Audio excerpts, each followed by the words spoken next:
Hello po sa inyong lahat mga ka-crypto. Ako po si Pinoy Crypto Trader at sa video na ito ay atin pong pag-uusapan ang tungkol dito kay XRP. Kung saan ang sabi rito ay KuCoin moves massive 250 million XRP amid US charges. Kaya yan, na-content po natin kanina itong si KuCoin kung saan ay hinahabol po siya ngayon ng US Department of Justice.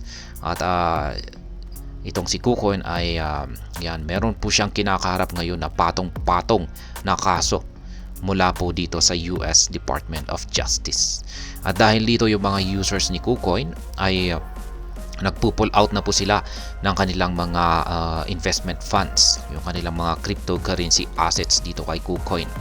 Kasi natatakot sila baka ma-freeze yung platform na ito, exchange trading platform na ito, at syempre hindi na nila mailabas yung kanilang asset dito. Yan po yung nakakatakot dito. Kaya maraming nagpapanik at nagpo-pull out na po sila. Kaya ang laki po ng transaction, yan, withdrawal transaction ni KuCoin ngayon. Lumaki yung kanyang outflows. Yan, yung lumalabas na funds sa kanya. Kasi ayan nga, at kanina ay na-content na rin natin yung si Pepe at saka si Shiba Inu na marami pong mga users na nagpo-pull out ng kanilang Pepe at saka Shiba Inu tokens. At ngayon naman ay itong si XRP kung saan ay umaabot na po ng 250 million na XRP token ang lumabas dito kay KuCoin.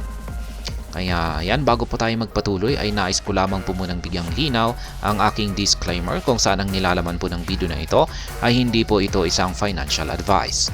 For education and information purposes lamang po ang layunin nito.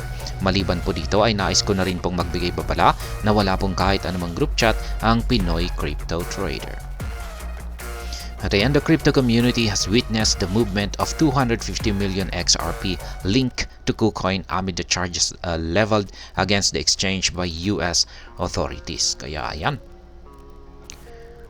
ngayon ay nasasaksihan na po ng buong crypto community ang malaking amount ng XRP tokens na lumalabas dito kay KuCoin.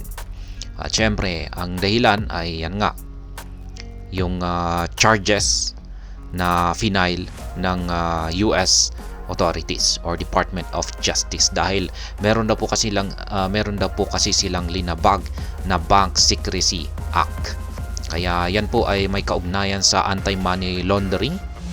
Ayan, at saka yung KYC. Kasi itong si KuCoin ay pwede mong gamitin maski hindi ka dumaan sa KYC or Know Your Customer. Sa kadalasan ay yung mga halos lahat po ng mga exchange ay kailangan po nating dumaan sa KYC. Kailangan natin mag-provide ng ating mga personal information katulad po ng identification cards or ID bago po natin ma-verify yung ating account at magamit po natin yung full features nito.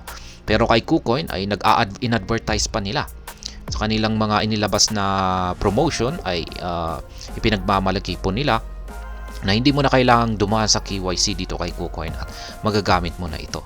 Kaya yan, isa na rin yung dahilan kung bakit hinabol ng US authorities ang KuCoin dahil ayon po sa kanila ay ginagamit daw po ng mga masasamang tao ang KuCoin dahil sa hindi na nangangailangan ito ng KYC or wala po silang sinusunod na AML program para ma-prevent yung paggamit ng mga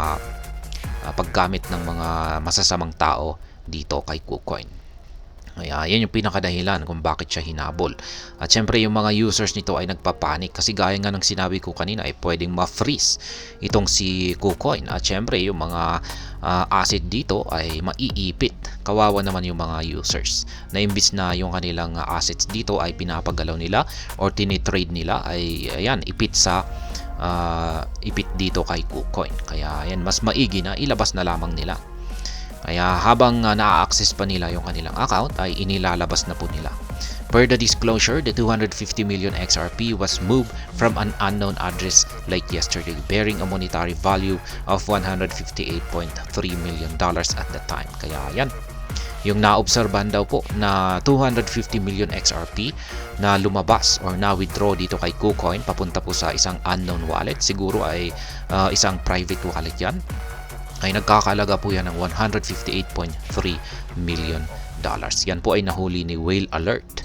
Yan, itong si Whale Alert ay isa po itong platform na nakamonitor po sa mga malalaking transactions.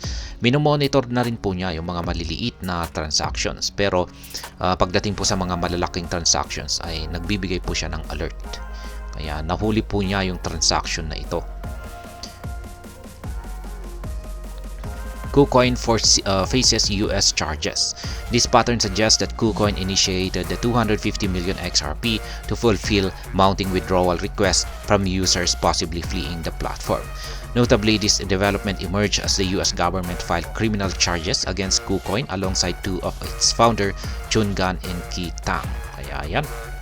Kinasuhan din ang dalawang founders ng KuCoin na si Chungan at saka si Qi Tang. At ayon nga sa nakalipas na balita, ay mukhang makakaharap po sila ng 10 taon na pagkakakulong.